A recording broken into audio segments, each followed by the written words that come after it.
Since Michael and Sarah returned for a hometown childbirth, please leave. My mother-in-law stated in a chilly voice. Her eldest son and his wife are due in 3 days. Me leave? I asked, confused and stunned. Yes, we don't need another mother figure anymore. You've been redundant for a while now. Michael and his family will be living here, so make sure you're out by tomorrow, she continued. I knew I was never truly accepted into the family since the day I got married. Treated as a wife, never did I imagine they would tell me to leave. You barren failure, you were allowed to experience raising a child. Be grateful. We have no obligation to support you anymore. It seems like Simon is tired of you too. What's Simon to? I gulped down my saliva. If it's not a conspiracy between my mother-in-law and Michael, then I don't need to stand in ceremony with my husband anymore. Foolish to drive me out, but it was my mother-in-law who ignited this. What happens to this house now is none of my concern. May they face the reality they have ignored squarely. Personally, I'm Anna Thompson, 45 years old, living with my husband and mother-in-law in a popular area close to the station.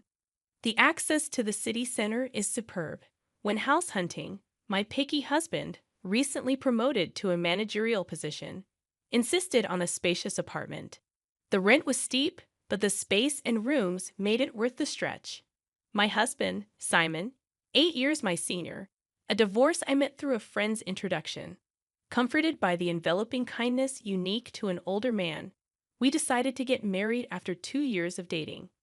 Even when I told him about my infertility due to past illness, his affection did not waver.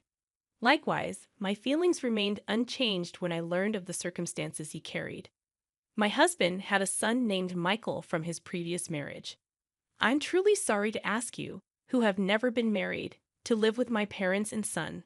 I won't make you suffer. I'll ensure you're happy. That was the promise he made to me. To prevent me from feeling suffocated, my husband suggested moving to a spacious apartment where I could have my own room.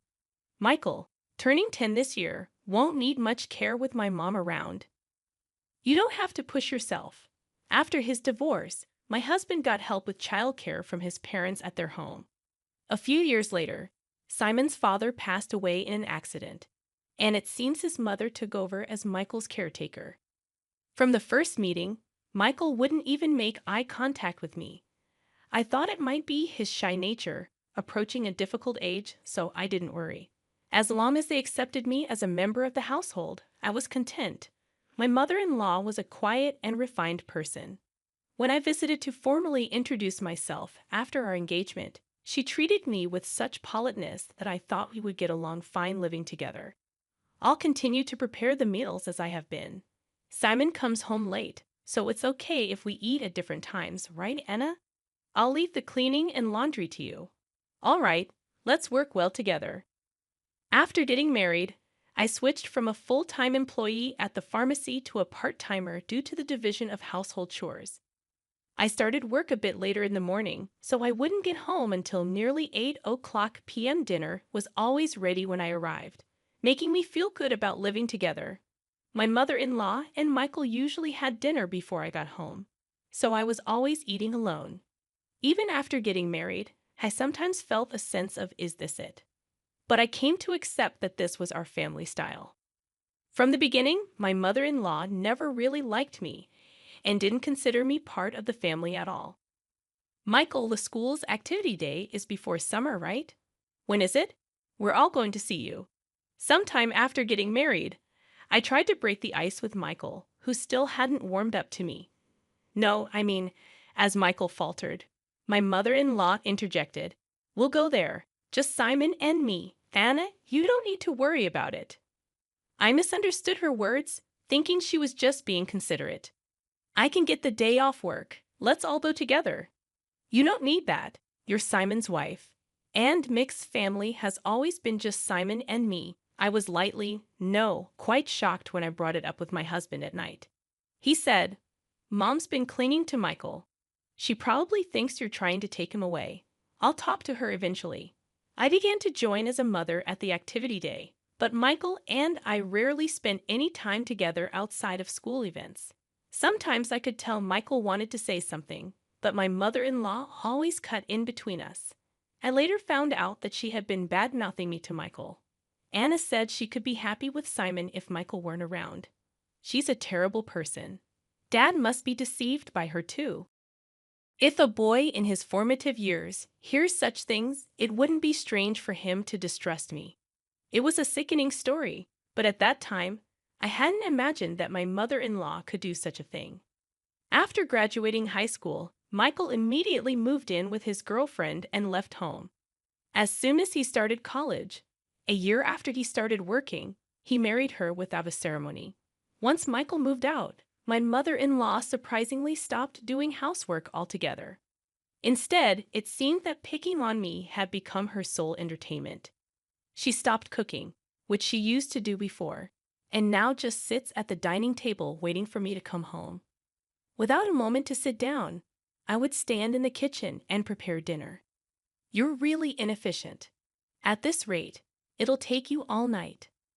I was never good at cooking, partly because I had always relied on my mother-in-law to prepare the meals. Whenever I did manage to cook, she would taste each dish and invariably complain, "This tastes awful. I'm sorry, I'm trying my best." You're astonishingly tone-deaf when it comes to flavors, Anna. It's a good thing Michael never had to eat this. How terrible. If she thought so, she might as well make it herself. But it seemed she just wanted to complain to me, not just about the meals, but she started nitpicking everything from the cleaning I never used to do to the laundry. Why are there so many wrinkles on the laundry? You have to vacuum every nook and cranny. You really can't do anything right. Didn't your family teach you anything? With that, my mother-in-law sighed while looking at me being belittled. Even about my family, I clenched my fists in frustration. I don't know how you won over Simon, but I can't see much charm in you as a woman. And she always concluded with the same line, "If you hadn't come, Michael would have never left." I understood that there was a gaping hole in her heart since Michael had left. Maybe it was what they call empty nest syndrome. If taking it out on me made her feel better, that's what I told myself to endure it. But her bullying took on new energy after a certain event. That event was the pregnancy announcement from Michael's wife, Sarah. The joy my mother-in-law exhibited was unlike anything I had seen before. It's Michael's baby. It's bound to be adorable. Yeah, he'll be my first grandchild. Watching the two of them rejoice, I was happy too.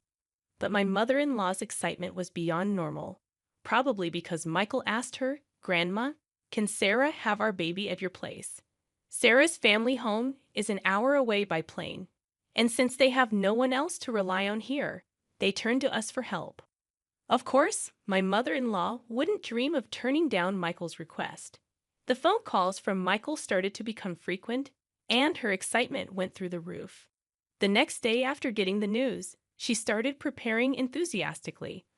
From cleaning out Michael's room to preparing the bedding and making a list of baby items, it was like she had great-grandchild fever. Naturally, I had to get involved too. When I returned from work, "Anna, I vacuumed Michael's room, so you need to wipe the floors and the windows and please wax them too. This weekend we're going to the department store to look at baby cribs." Cleaning and waxing at night was tough, especially after a long day at work. If I even thought about cutting corners, I'd be told to do it over again. Moreover, my mother-in-law started asking for money, and before I knew it, the house was overflowing with baby stuff. "Anna, I need you to withdraw some money tomorrow. There are things I want to get ready for the baby again. Isn't it wasteful to prepare so much when Sarah and Michael haven't even arrived? Shouldn't we wait and choose together with them?" I had wanted to meet my mother-in-law's requests, but I was troubled by the relentless spending. How can you be so cold? It's Simon's grandchild. Oh, that's right. You're not related to Michael by blood. You don't care, do you? That's not true. Please don't say that. I just thought Sarah might want to pick things out herself. Wouldn't you want to choose things for your own child? Perhaps because I was making a valid point, my mother-in-law glared at me sharply. I immediately thought I had gone too far, but it was too late. Without a word, my mother-in-law went back to her room looking upset. I did reflect on it, but I was also shocked to be spoken about in such a way. regarding Michael. The next morning, my mother-in-law didn't come out of her room, perhaps still angry. Simon had a 3-day business trip starting that day, so he just called out, "I'm leaving," through her door. Please don't throw cold water on Mom's great-grandchild fever. She hasn't been the same since Michael left. You were worried too, right? I was. But if we spend all our money like this, we'll have nothing left when Michael and Sarah arrive, right? Simon's face immediately turned sour. Are you saying my earnings are too low? That's not what I'm saying at all, Simon just said, "Fine," and left with a look of dissatisfaction. Discussions about money always end up like this. Since I'm the one managing our finances, I can't help but think ahead. Of course, there's a reason for that. We've been married for 13 years. Simon has provided me with a very comfortable life. Your part-time income is for you to enjoy. Simon had always told me so. I saved everything beyond what I needed for myself. Even though it's in my name, I consider it our shared property. But then Simon's company's performance declined, and over the last 5 years, his salary has dropped to 2/3 of what it was when we first got married. While there's uncertainty whether his company will last until his retirement, he doesn't seem to consider changing jobs. For appearances in front of my mother-in-law, my husband couldn't give up his title as a department head. Now I'm the one paying the rent, and he covers the living expenses. We've kept this from my mother-in-law to save my husband's face. That day, I left work a bit early to apologize to my mother-in-law. When I got home, she was already sitting at the dining table waiting for me. "I'm sorry about yesterday. I may have gone too far," I admitted, but my mother-in-law remained silent. Instead, she blindsided me with unexpected news. Michael and Sarah are returning for a hometown childbirth. "Please vacate," my mother-in-law declared in a chilly tone. The eldest son and his wife were set to arrive in 3 days. Perplexed and stunned, I asked, "I have to leave." She affirmed, "Yes, we don't need another mother figure anymore. You've been redundant for a while. Michael and his family will be living here. Make sure you're out by tomorrow." The realization hit me hard. I had never truly been accepted into the family since the day I got married. I had always been treated as an outsider. The news of Michael's return for the birth made it clear. "You barren failure," my mother-in-law continued. "You are allowed to experience raising a child. Be grateful. We have no obligation to support you anymore. It seems like Simon is tired of you too. Maybe he's getting along well with a new girlfriend by now." Shocked, I gulped down my saliva, contemplating the possibility of my relationship with my husband growing distant. Could this be a trap I fell into, thinking my husband would never? I remembered that, up until a year ago, he never had overnight business trips. "All right, I'll eat out tonight," I said, grabbing my bag and leaving the house to walk aimlessly. I needed to calm my severely shaken heart. Worried about my husband, I tried calling his cell phone despite my mother-in-law's words. I still wanted to talk to him, but he didn't answer, no matter how many times I rang. I dialed his office, only to learn that he had taken a couple of days off. My mother-in-law's words began to ring more true. Could he really be on a trip with another woman? Dark thoughts crowded my mind, and I found myself overwhelmed with emotion, tears streaming down my face. Staggering along, I noticed the tavern behind the station, a place we used to frequent when we first moved here. "It's still here," I thought as I entered. "Welcome." The tavern owner's expression clouded briefly upon seeing me. Then he nodded in recognition. "Hey, long time no see. It's been about 8 years. I used to come here a lot with my husband," I said. "Yes, it's been a while." "I remember you," he replied. I couldn't help but smile, feeling a sense of relief. "Can I get a beer and a mixed plate of grilled chicken, please?" I asked. The owner, a man of few words as always, nodded. As I sipped the cold beer and savored the grilled chicken, I took out my cell phone, and the screensaver lit up with a photo of us when Michael turned 18. Looking sharp in the slim suit we had picked out together, I wished for us to be closer as a family. The beer washed down my throat, taking the day's fatigue with it. Could I really move out tomorrow? Contemplating the next steps, I searched for moving companies, finding one for the job the next day. I also looked up junk buyers and saved 2 companies in my favorites. Changing the screensaver on my phone seemed to clear my head completely. The beer and grilled chicken tasted exceptional. I decided to think about everything once I got home. Walking away from the tavern, I was called from behind. A young waitress from the tavern was running towards me. "Excuse me, are you Mrs. Thompson? I noticed the screensaver on your phone," she said. Confirming my identity, she dropped a bombshell. My husband was having an affair with one of their employees. We exchanged contact information, and she promised to keep me informed. My mother-in-law's words appeared to be true. Instead of sadness, a fierce anger welled up within me. It was time to confront this head-on.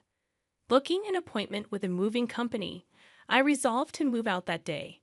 If it wasn't a conspiracy, and my mother-in-law and Michael were truly involved, then I no longer needed to honor my husband. Returning home, I packed my belongings until midnight. Without hesitation, the moving company arrived on time, and I made it clear that I was leaving. As requested, they took everything I had bought, erasing every trace of my presence. My mother-in-law panicked, but I was resolute. "I'm taking everything I bought. You can start a completely new life tomorrow," I declared, suppressing a laugh. Ignoring her protests, I proceeded to have everything taken out. My mother-in-law complained loudly to the movers, but there was nothing she could do. The only items left in the house were piles of baby gear and her old dresser from before the marriage. "Well then, I bid you farewell. There should be no trace of me left, so enjoy your life with Simon, Michael, and his family," I declared, leaving her sitting there stunned. Placing the keys on the table, I exited the room. The movers held onto my things for a while, and I decided to stay with a single colleague for some time. Feeling a sense of completion, I slept soundly that night. A week later, I finally heard from my husband. I wondered if he was scheming with that other woman. While my husband was dragging his feet, I received a call from the young woman at the tavern. "Got a good shot, so I'll send it to you." In the photo, my husband was chatting up a not-so-young woman at the tavern. Maybe out of a sense of justice, the young woman must have followed them after they closed. There was also a photo attached of the two entering a hotel. Even in such times, the cheating continues, I thought, and any last bit of affection I had for my husband dissipated. I asked for the woman's name and had her address looked up. The next day, armed with all the evidence of the affair, my husband called. "Anna, where are you? Michael and his family are here too. Aren't you going to come home soon?" "No, I'm not coming back. Your mom told me to leave. I'm done here. Michael and his family are going to live with you now, right?" I knew it. Michael and his family were out of money and looking to crash at our place. I heard that after graduating from a vocational school, they'd been hopping from job to job, and now they're working part-time. "No. I want you back, Anna. I went to the pharmacy, and they said you're off for a bit. Got a place to crash." "Yeah, I'm fine. So don't worry about me. Your mom and Michael didn't like me, right? I reckon they're happy to have the place to themselves without me around." My snide comment left my husband speechless. He knew his mother and Michael never accepted me as family, but pretended not to see it. "Well, all right. I have something to say, so I'll come back there once," my husband replied with a relieved please in his voice. Days later, I returned to the house for the first time in a long while. Some new pieces of furniture and appliances were inside. When Michael and Sarah saw me, they just nodded from their seats on the sofa without getting up. As I took a seat, my mother-in-law glared at me with a scary look on her face. The atmosphere was tense, and just as I thought to get things done and leave quickly, Michael spoke up. "What are you doing here? You took everything from the house. What kind of monster does that? Dad's been supporting you, and you've had it easy." I sighed. "I took everything because I paid for it. I wanted to remove all traces of me, just as you wanted, right? That's crazy, right? There's no way you could afford all that just working part-time at the pharmacy," my husband said. When I glanced at him, he started talking as if he'd resigned himself. We've been getting by on what Anna and I both make for a little while now. Then the stuff you took should be both yours." Instead of my speechless husband, I decided to speak up. "Simon's company has been doing poorly, and his salary plummeted. That's why, for the past 5 years, I've been covering what's missing. But that wasn't enough, and now I'm the one paying our rent." My mother-in-law looked at my husband with surprise. "I'm not just a part-timer, I'm a part-time pharmacist, and the pay is quite good. I'm making more than Simon now." At my words, my husband awkwardly looked away. My mother-in-law's eyes were frantically shifting between my husband and me. "From now on, Michael, you'll be paying the rent. You're going to live here, right? After all the help your grandma's given, it's time for you to take care of her." Michael looked at me with a shocked expression. When I dropped the news suddenly, "Rent? How much is it?" he asked. "It's $5,600. Good luck, since it seems my role as a mother is over. I don't have an obligation to take care of you anymore. Pull yourself together. You're going to be a father soon." Michael murmured with a shake of his head, "That's impossible." It was Sarah who raised her voice upon hearing this. "Wait, $5,600? Weren't we supposed to live here for free, covering rent and living expenses?" I almost burst out laughing. "Don't worry, Sarah. You can move to a cheaper place. Simon still makes a decent salary." Hearing this, Sarah's face relaxed a bit. "Oh, since I'll be leaving you, Simon, life might still get tough with your mistress, huh?" At that, Sarah finally broke down in tears. It was my husband who panicked. "What? What are you talking about?" Sarah replied, "Oh, your mother told me about the new woman. I guess it's time to end my role as a wife, too. My husband must think there's no evidence. Indeed, it hasn't even been 10 days since I left the house. Wouldn't that hurt Mary if she heard you? Well, I'll get in touch about that later." At the mention of Mary's name, my husband jolted, realizing that I knew everything. He held his head inside. This is not the atmosphere to write a divorce paper. "Well then, I'll be going now. Please talk to me further through a lawyer." Neither my husband Simon nor Michael said anything more, staying silent as I grabbed my bag and stood up. My mother-in-law stood up simultaneously, slamming her hands on the table. She yelled with a voice too strong for an elderly woman, "What the hell? It's all your fault our home is in shambles." I was instantly irritated. "It was you who told me to leave. It was you who said Simon had another woman. And you interfered with my relationship with Michael. Everything was you." I felt a surge of heat in my chest. I regretted not being more assertive with my relationship with Michael, not holding back because of my mother-in-law. "Michael has nothing to do with this. It's time for you to step up, Simon. He's going through a hard time. You should support him as his wife, take responsibility as a family member." What is she even talking about? If she hadn't called Michael back home, if she hadn't hinted at Simon's affair, I would still happily support Simon and this home I always believed in and supported. "Simon, where are you? Michael, why are you still here?" It's all her fault. My mother-in-law's lips tightened into a line, and she was trembling. I slipped past the silent mother-in-law and quickly left the room. Afterward, Simon agreed to the divorce rather easily. It seems my determination was strong, and he couldn't counter the evidence of the affair. Shortly after, it seemed like they started the process of moving out of the apartment. In the end, Michael and Sarah went back to their apartment and never lived with the mother-in-law. Simon seems to be considering remarriage, but Mary was furious over the alimony and his request for her to live with his mother. I've heard they're considering whether to place my mother-in-law in a care facility. After all the love she poured into her son and grandson, it's somewhat sad to think they're ready to abandon her now. Perhaps she's served her purpose too. If my mother-in-law had said nothing back then, and it had just been a simple trip home for childbirth, maybe we would still be living together. After the divorce, Michael sent me an apology letter.